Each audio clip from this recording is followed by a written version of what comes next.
Hey, how's it going, everybody? Welcome once again to the end of Black Hat Network Debrief. I am Grifter. And I am Bart. All day. So who are we? My actual name is Neil Weiler. My parents don't, in fact, hate me. I picked Grifter myself.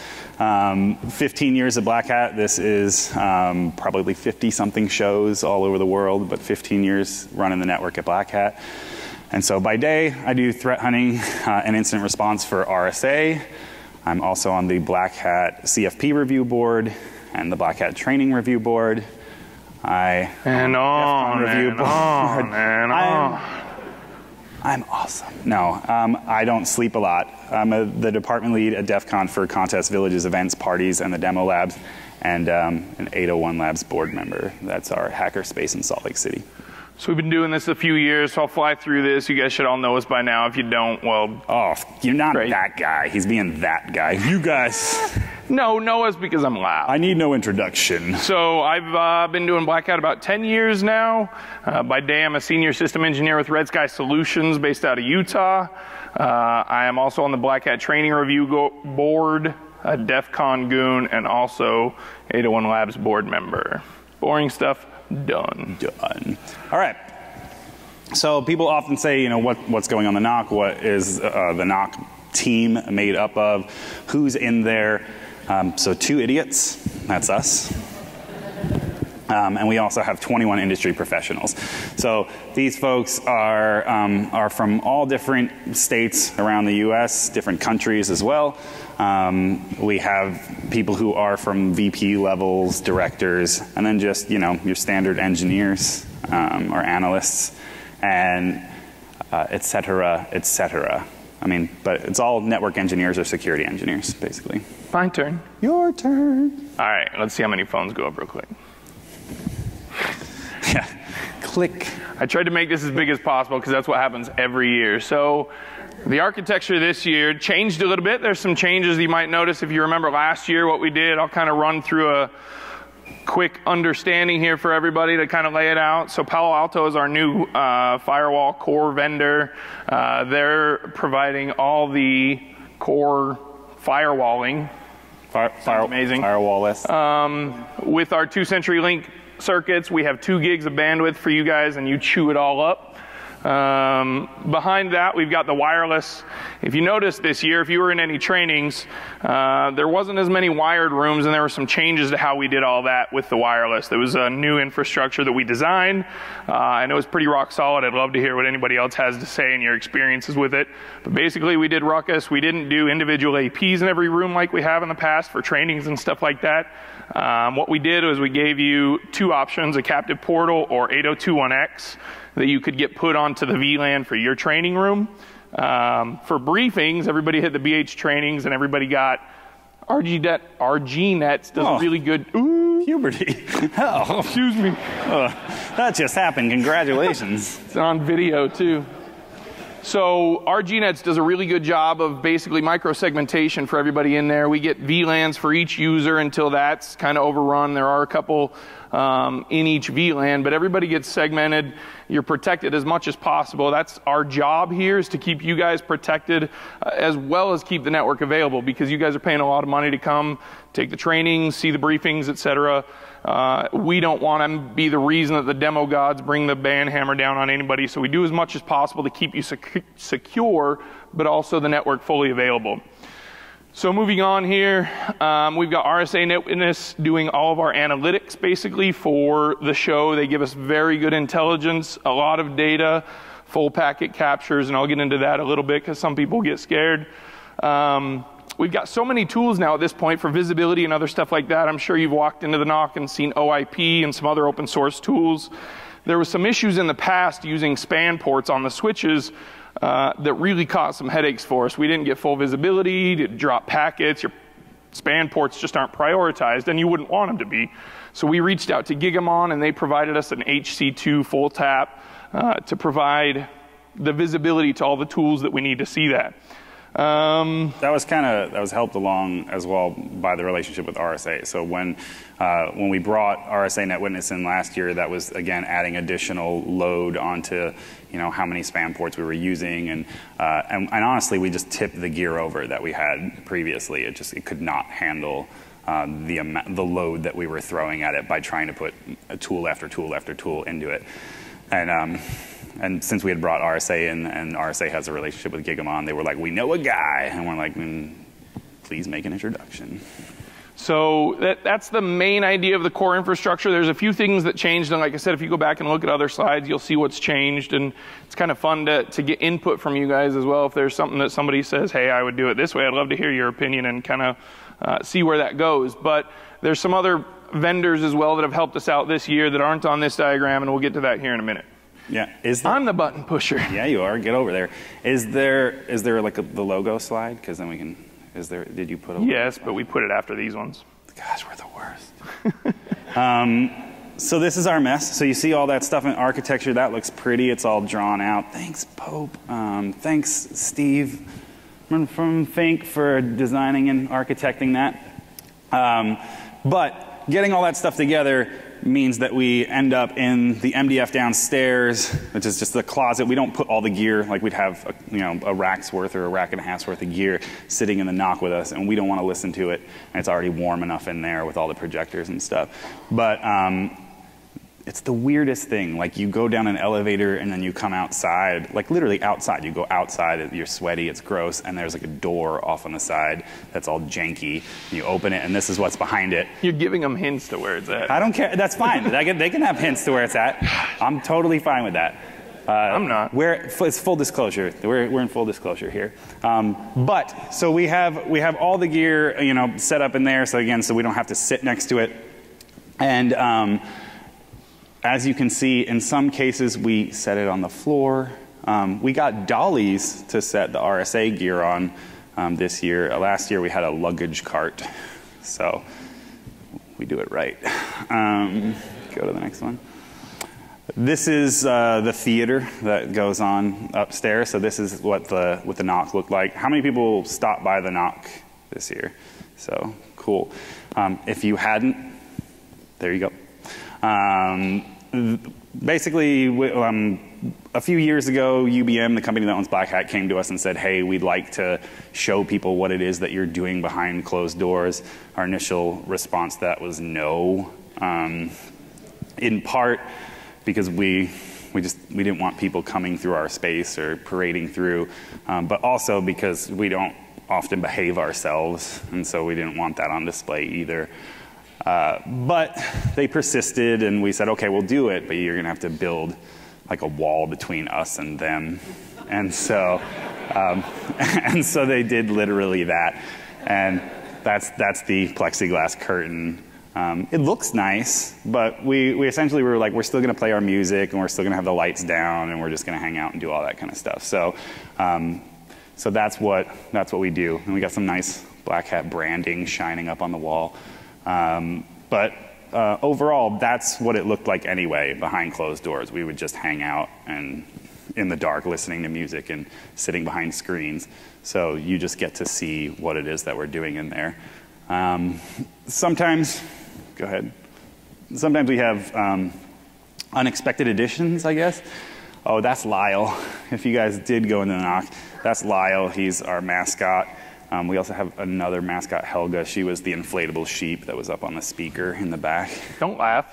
Yeah, why are you laughing? Funny. We love Helga. And so that there is the Wi-Fi cactus. So hashtag Wi-Fi cactus. Like, for real, you can search on that. So the Wi-Fi cactus is a project that our buddy Mike, aka Dark Matter, did, where that is a stack of 25 Wi-Fi Pineapple Tetras, like all linked together through an Intel NOC on the top, and custom versions of Kismet and other shenanigans. And essentially, it's 50 radios simultaneously listening at once. So we're all sterile. No, I'm just kidding. It's not transmitting, just listening. So we're fine. All right, so here it is. We probably should have put that a little earlier. That's all right. We were in a rush. We build this thing literally moments before because we try to give you guys like the freshest information that we can in it. So yeah, it has nothing to do with procrastination. Nothing.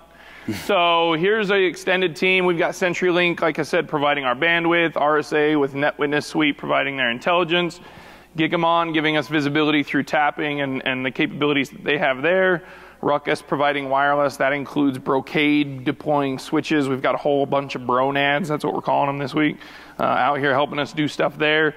Palo Alto, like I said, a new partner that's done a really good job as well. And then one of the final additions here, this was kind of a last minute, and you might have gotten nervous walking around, but we got Pony Express involved this year to deploy some sensors out and around the venue so that we can see exactly what's going on with all of these rogue APs and stuff like that you guys try and throw down. So we're going through these slides really fast because we're going to want you guys to ask us more questions about why did you deploy it that way, or hey, can you guys think about doing this in the future? But I will say, CenturyLink wise, we get 2 1 gig circuits, one to Sunnyvale, one to Denver, and we never hit the cap on that before until this year. This year, Saturday morning training, when training kicked off, things got pretty saturated. You know, there was quite a bit of traffic. But then Monday morning, obviously training, the numbers like double. Something with thousands of people all getting on and all downloading VMs and patching their machines and stuff like that all in the morning. And so we did like hit the bandwidth cap on that. It was like saturated for the first couple hours of Monday morning. So we'll look into getting more bandwidth for your Windows updates. Then we got all the DMCA takedowns, yeah. Game of Thrones. There's something, something else too on the RSA side. So RSA does provide the operational intelligence with NetWitness, but this year they also provide us with their identity access management stuff. And part of the reason that happened was, you know, again, we're up here for full disclosure, is because we had some changes made to the network last year that were outside of our control, where, I mean, it was done with the best intentions, but it ended up causing what was the longest outage that we've ever had at Black Hat, which was a 4-hour outage one morning in the training. So if you were unfortunately in one of those classes last year, you may have experienced that. So none of that this year, because we were able to lock everything down, know exactly who was going in, give them the permissions and access that they needed without having it come back and bite us in the butt. You should show them that because we don't have a slide. Oh, so just interesting stuff. So this is one thing that we like. So stuff goes on. We find things. People throw USB drives in the classrooms and things like that. And somebody, one of our guys, came and brought us this, which I just realized nobody's going to be able to see that. You can't see it. I'll pass it around. Just make sure we get it back. No, I don't. You know, it's just a little rogue AP, essentially. I don't know, a little Wi-Fi sensor, and it's a 3D printed battery case, and it was sitting in a planter outside. And so rogue AP. Yeah, so we find we bumped it up and brought 25 Tetras into the NOC. Yeah, exactly. We were like, that's not a knife. So we get free hardware, yay for us. Our guys are going to take it back. We're going to dump the firmware off, and maybe we'll learn something cool. We'll let you guys know what we see. So another kind of hidden partner, I would say, not hidden in any sense of what our use was, but somebody else that's been helping us here is Cisco, again, with the RSA relationship. They provided some their threat grid feed, as well as we used their umbrella DNS service. So we've had visibility into DNS in ways in the past. However, this was much more in depth. So the main thing, the funny thing is that we don't block anything. If you weren't aware of that, we don't block anything outbound. We don't want to be the reason that we cause a problem in the outages and stuff like that in a training room because they're trying to reach a malware site. Well, any other network, you'd say, kill it, it's gone, I don't want that on my network. So one of the biggest reasons that we got this, we're not blocking DNS requests. They're very capable to do that, but I like stats and seeing where people are going. He's a sports so he really likes stats. So these are top categories for DNS. Malware actually raised up to number 3. It fell back down and settled in. It looks like number 7. Those, again, anywhere else would be blocked. We saw some crazy numbers. I can explain all this. There's the top categories, but we've got some cool stats from them too. So over 300,000 queries were observed to domains known to be malicious or host malware. Again, these are... What? You're our people. You really are. You really are. This is legit. Somebody would scream. Any other business would scream. So known malicious or host malware, 300,000 queries, 12,000 were dynamically generated domains, and we had 7,800 newly seen domains. Domains they had never seen from us.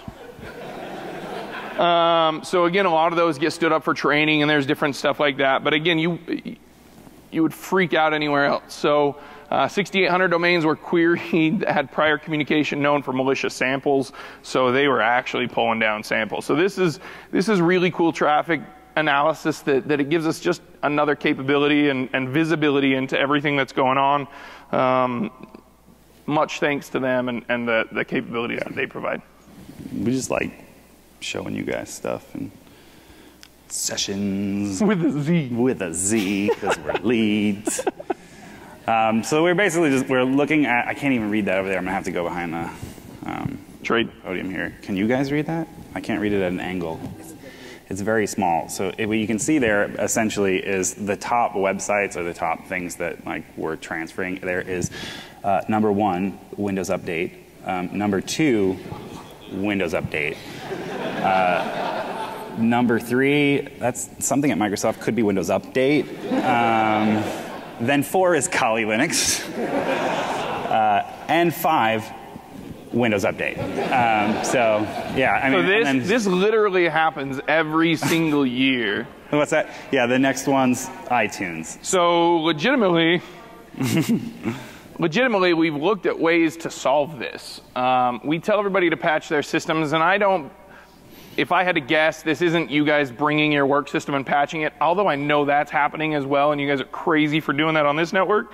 Most of that is like just VMs. 24 hours earlier. Just that's all. Most of that's going to be training VMs that plug in, and you need to update it, and you're attacking that, et cetera, et cetera.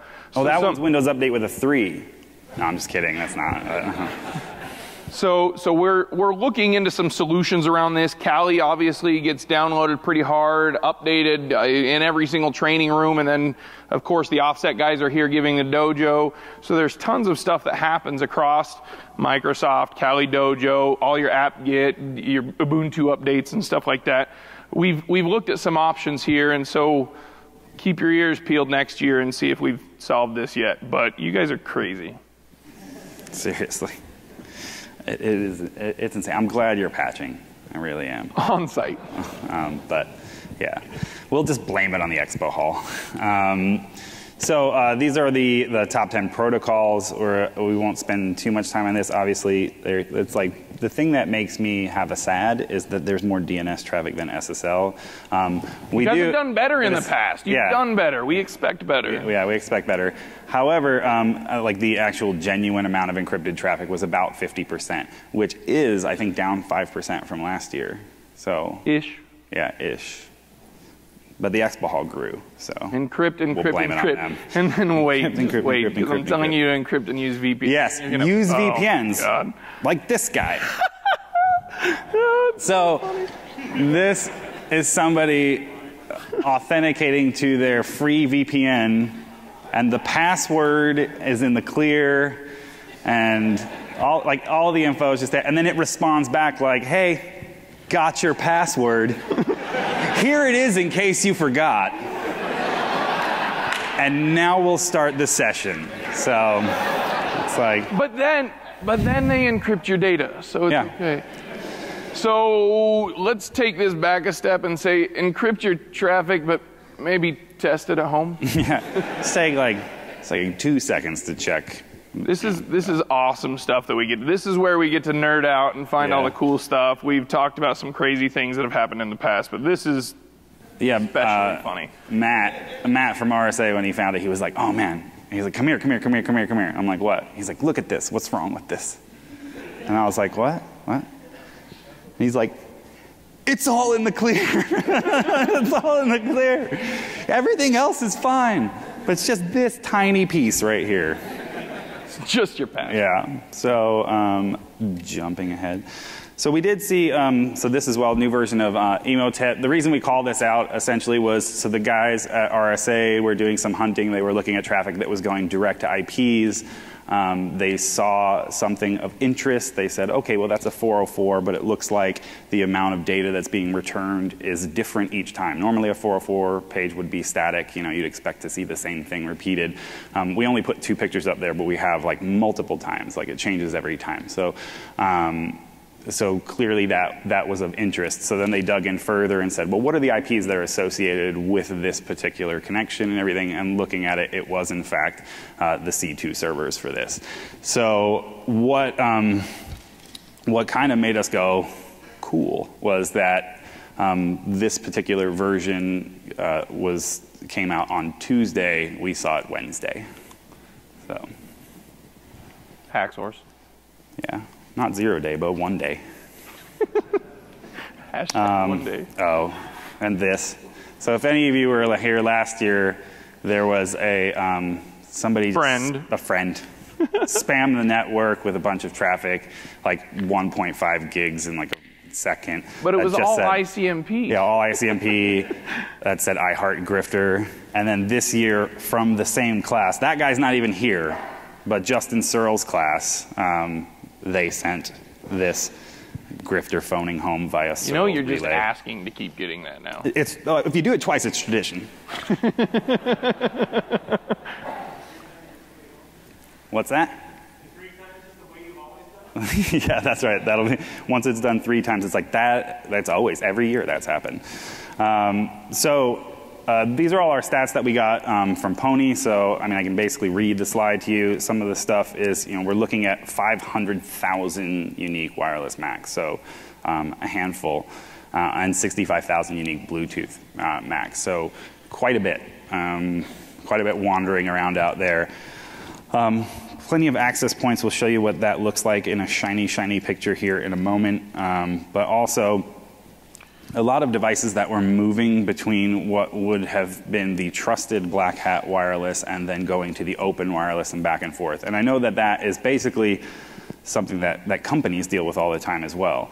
I mean, you have, like, you're like, oh, we're going to lock this network down, and you lock it down, and then they go and log onto a crap network, get a bunch of malware, and then immediately log back onto the corporate network, and you're like, beacon, beacon, beacon, beacon, beacon, you know, and you're like, come on, man, you're disgusting.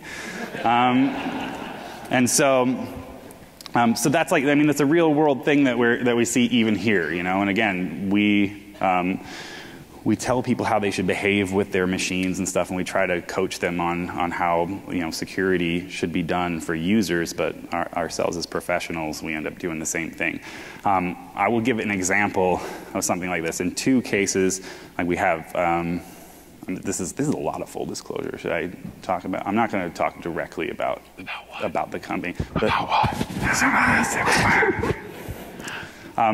So we use third-party individuals here sometimes. You know, we partner with different groups and stuff. And we did have somebody who came onto the network from a third party to do some things that as soon as they hooked up their laptop to the network, it was already beaconing. So they came pre-owned, but they came to Black Hat, and that obviously is concerning for us because we don't want them bringing things onto the network that we're trying to avoid happening in the first place. So it was like, nah, we took care of it before we got there.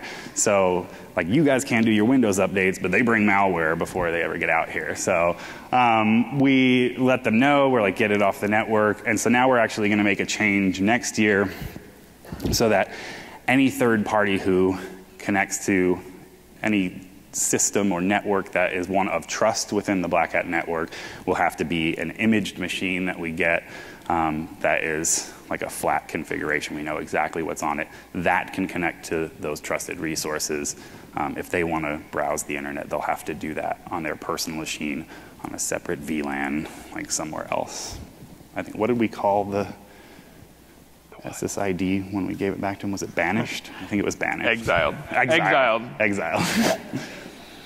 For trolls. Yeah, if you haven't noticed.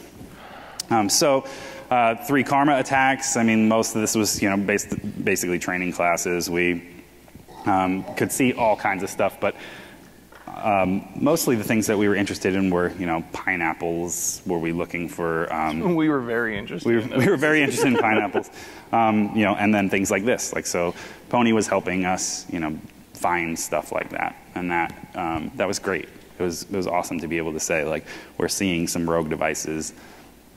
They have X number of clients connected to them currently. We're going to go find them. So this is a slide that a screen cap that Pony Express gave us, and I was looking at it in the NOC when they initially brought it up, and it was like moving, and I was like, it looks like jellyfish. I don't know what it does. You think it's just shiny. I was pretty. I was like, man, that's super cool. So this is a map basically that Pony Express provides with we can see basically the SSIDs as well as the clients that are associated in each little bubble. And then we can see all the clients that are around that either are beaconing or not connected or whatever the case may be. So this is helpful to see, again, when somebody's going directly from the open MGM Wi-Fi over to the NOC network or the trusted Black Hat network. And again, we want to be careful of that kind of thing, especially the NOC network for good reasons. But it's a great visualization, a great tool that was very helpful to us this year, and we certainly plan to have them back. So you should take a look at the jellyfish map when you look at Pony. So shiny.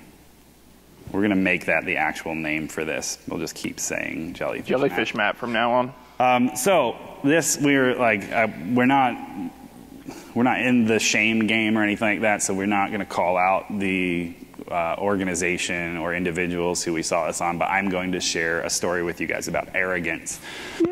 Yay! Story time with Grifter.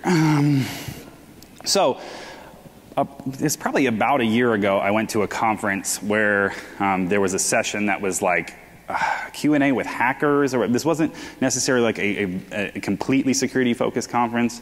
So then they had these folks in there that was like, yeah, come in and do this Q&A with hackers.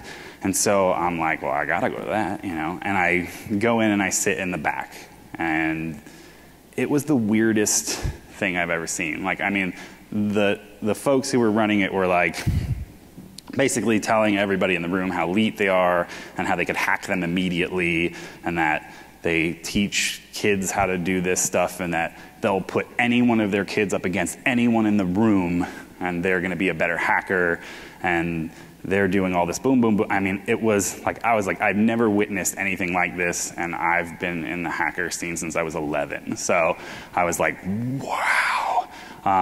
And it was all about like breaking things and whatever, and I eventually at the end I called him out on it and said, like, well, what are you doing to make things better? Because you're talking an awful lot about how you guys can break stuff, but what do you do to deliver to people when you do these things the knowledge to make it right? And they were like, oh, well, that's not our problem. Red team for life or whatever. And so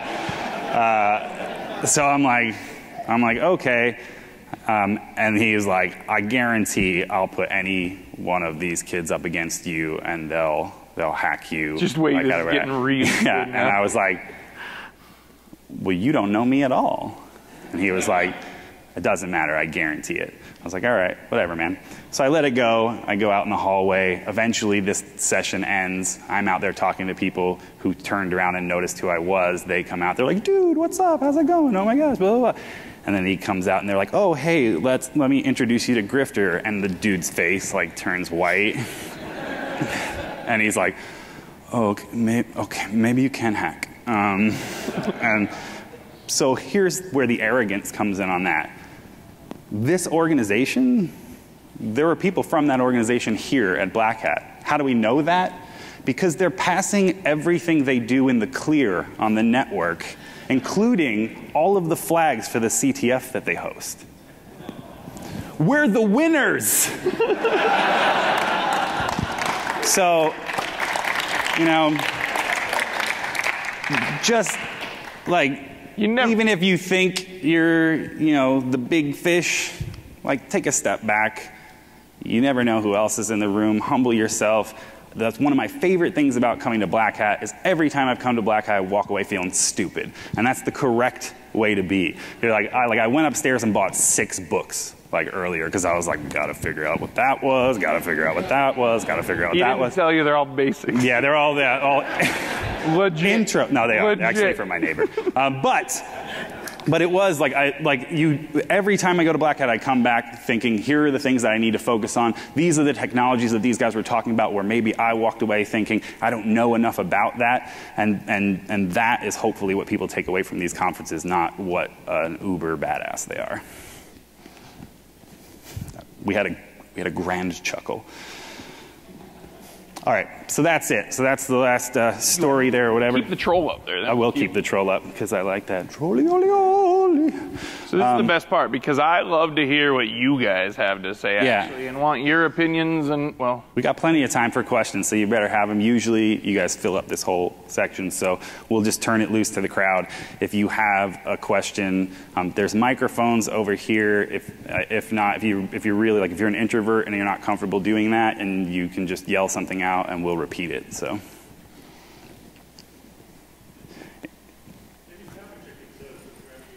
Say that again.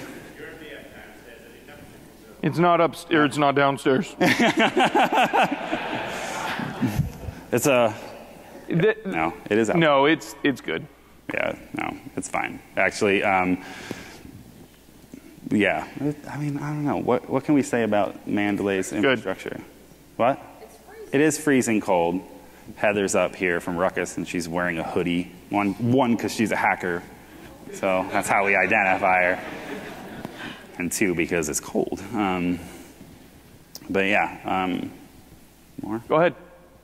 I'm just curious if the Pony Express could detect broad pwn attacks, or if you tried that, because there was a talk here on it, and if anyone tried it. Who went in there? Who went to the broad pwn? They've not yet. Okay. So, come see it at DEF CON. So that's the guy who created, yeah. So this is the... That's the guy with the 25 Tetras in the NOC, yeah. Don't listen to That's the guy who created the Wi-Fi cactus, so he'll be doing actually a demo lab at DEF CON on the Wi-Fi cactus. But so what was it? Kismet will? Kismet, yeah, we submitted on GitHub last night, and so we're going to be running Bleeding Edge. There you go. So they submitted on GitHub last night. They got way more development resources, so they'll probably have it up by Friday. So there you go. All right. I love you too. Whoa. Did someone at some Black Hat manage to pawn a server from the NOC? Absolutely not. No, I mean, we pawn our own servers constantly. We're just like, oops. But we usually fix it right. So that's the entire point of us being here. Yeah, is to keep that from happening. Actually, stop that. That is funny because somebody said that they went, oh, Pope. You went into a training class and somebody was hyper convinced that 3 years ago a nation state had attacked the Black Hat NOC and had gained access to the NOC. And I'm like, well, what would they learn? There's a bunch of crazy people at Black Hat. Yeah, man. Those guys are weird. They look at weird stuff. Yeah, it's you already know we're weird. There's a gorilla and an inflatable sheep in there. It's all out there. So no, we haven't had any large incidents, certainly not nation state. And like I said, even if they were to be able to gain access to the NOC for some reason, they might be able to change the speed our displays rotate or something. It's not that exciting. I'm trying to think. Most of the stuff that we deal with genuinely is just random things. Someone said, what has changed in the last 15 years since you started doing it? And honestly, a lot of the attack vectors or annoyances are the same. One, because they still work in a lot of cases, but also I think it's just we have a lot of people who are continually coming into the industry and they want to try things too. And so they go to the same classes or they do something and then they come do it on our network. So. Hang on just a second. Spinning off of that, have you guys noticed a change in the pattern of the type of devices that you see joining into the network? Any IoT or even more vulnerable type devices that there's been a number of talks here about? So we've definitely seen IoT devices. There's training courses all over that. As far as on our network, there's nothing. I mean, unpatched Android systems and stuff like that, which are terrible. But there's actually a good story about that. But anyways, there are definitely more. I wouldn't say any more insecure than there have been in the past. That we always have unpatched systems and people that just, it's just different ones. I mean, the thing is, well, I guess it's mostly, most of the stuff that we see that is insecure or are old versions of iOS or Android, like people with old stuff on their phones, applications that are not developed correctly, and so, you know, where authentication may be good, the stream itself is in the clear. If you were at the RSA conference back in February, there was a couple of applications that we saw where there were webcams that the authentication piece was encrypted, but the stream of video from the webcam itself from somebody's house was in the clear. So we could see somebody's living room and the dog was walking around and stuff like that. And it's just like, so we see things like that, people who write crap apps, but I haven't seen anybody's toaster or fridge on the network yet. Yeah, at DEF CON you will, because this is the IoT Village. Go ahead.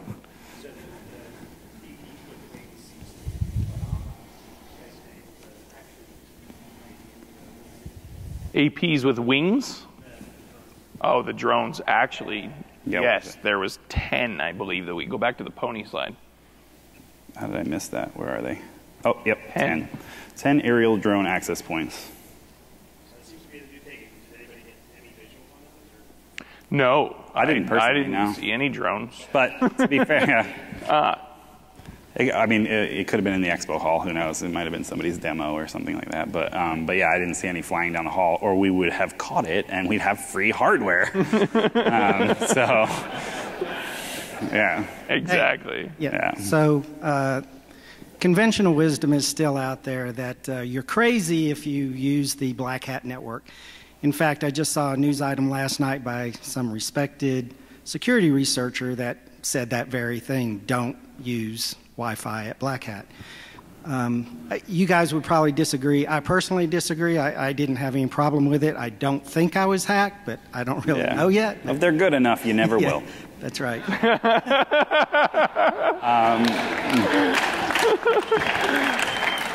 But what would you say in general about the security of the network? Go ahead. I would tell people that it's secure. I mean, obviously, I'm telling you it's secure. That's my job, to design a secure network. However, I would also tell you to take precautions. There are certainly things that you should do on your own. If you have no reason to be on the Wi-Fi, you probably shouldn't hang out on the Black Hat Wi-Fi. You're correct. Yeah. If you need to connect to the Wi-Fi and do something, I would assure you. Easy, bro. Is it on? I would assure you that you will be safe on the network. Yes, Oh my gosh, you did not. I would not assure you. Oh, someone tweet that shit right now. At Stumper says, I assure you you're safe. Shut up, I'm trying to talk. Yeah, let's just move on from that. I would tell you would be safe in our perspective, but again, somebody that brings an unpatched Android 4.0, I can't help you there. So, well, yeah, and I think that's the thing, is that we tell people turn off Wi-Fi and turn off Bluetooth on your mobile devices and stuff like that, and that's it's mostly not because of you guys, but because providers are so crap about pushing out updates and things like that. So even if an update exists, then you might not see it for months. You don't know when you're actually going to end up getting it. So it's definitely a concern in that regard, but I have personally, I've never used a burner phone here. I've never used like a burner laptop, or that's not true. I have brought a burner laptop, but that was specifically for some dark web stuff that I was doing. So no, that's not being fun. That's for real. I'm getting on there with none. But it wasn't because I was connecting to the Black Hat network. But 15 years coming to Black Hat, shows all around the world, and I've never had a problem with my phone, and if they're good enough, I'll never know. So. Okay. Are you looking for people to join the NOC on 2018? All of you. Yes. Let's do this together. So we certainly have a process. We've got 21 guys that we have already. We kind of give priority to some of those guys that come back, but certainly come up and give me your contact info, and we have a running list. I can't promise you anything, but absolutely, we're always looking for smart people. Yeah, we are. I just promised that he'd be safe on the network, so God only knows what can happen. That's right.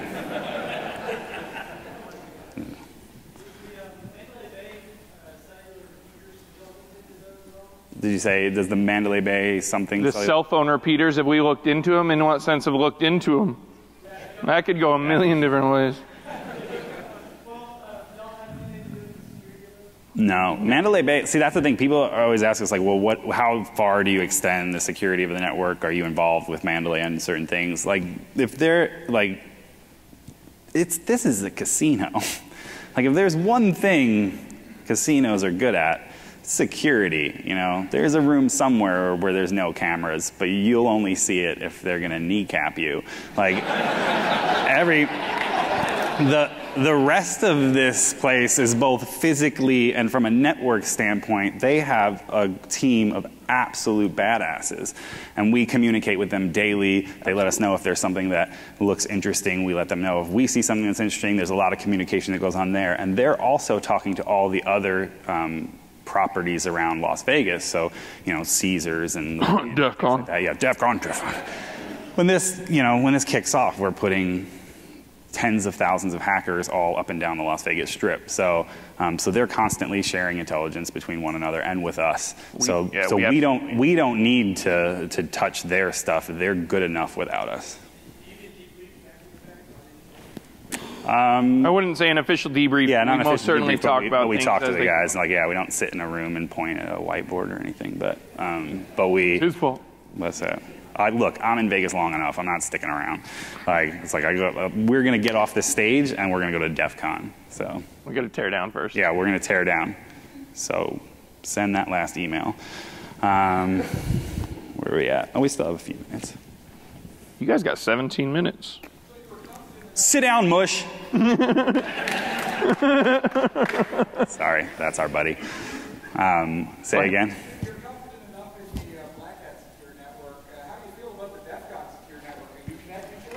No, absolutely not. The question was, do I connect to the DEF CON secure network? No. No, no, no. I tell people, I'm going off the grid. I'll see you guys in a couple of weeks. And then I disappear. I'm not getting on that network. Good night. Because the thing is, I'm not this guy over here. I know that there are a lot of people who are better at this than I am. And I don't need to be a case study for that individual. So I'm good. He uses a VPN everywhere he goes. So I do. I do use a VPN everywhere I go. And I use, and the authentication's in the clear. All the traffic at my house, everything goes out encrypted. Like, I don't even want my ISP looking at anything. I'm like, now that they're going to sell it too, I'm like, you're making no money off me. You get enough. So, what else? Anything? Just standing down. All right. We good? Anyone? Anyone? Last chance. If you come up and ask us a question after, I'm going to just yell at you. You had your chance. Oh.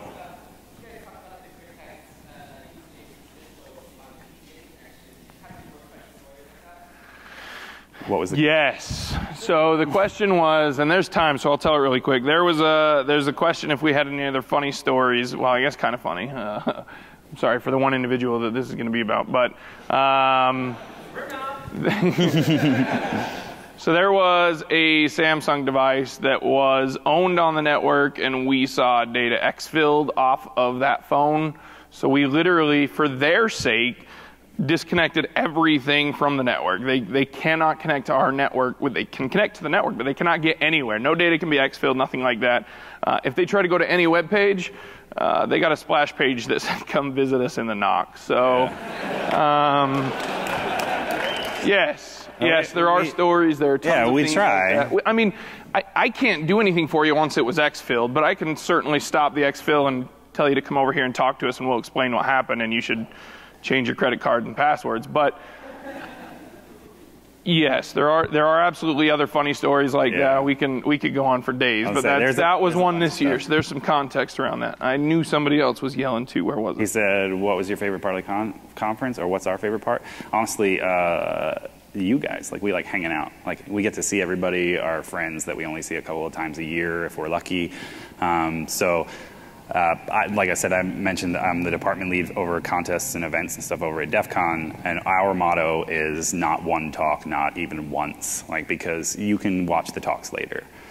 like what really the value that we get out of this is talking to our peers and being able to say, like, how are you handling these things, or can you give me some advice on like how I should do this, or sharing your own experiences so that they can learn from that as well. That is the incredible value that I take away from Black Hat. Like I said, I like walking away going like, okay, I got a lot to do when I get out of here, and every single show I have that experience. So it's talking to smart people.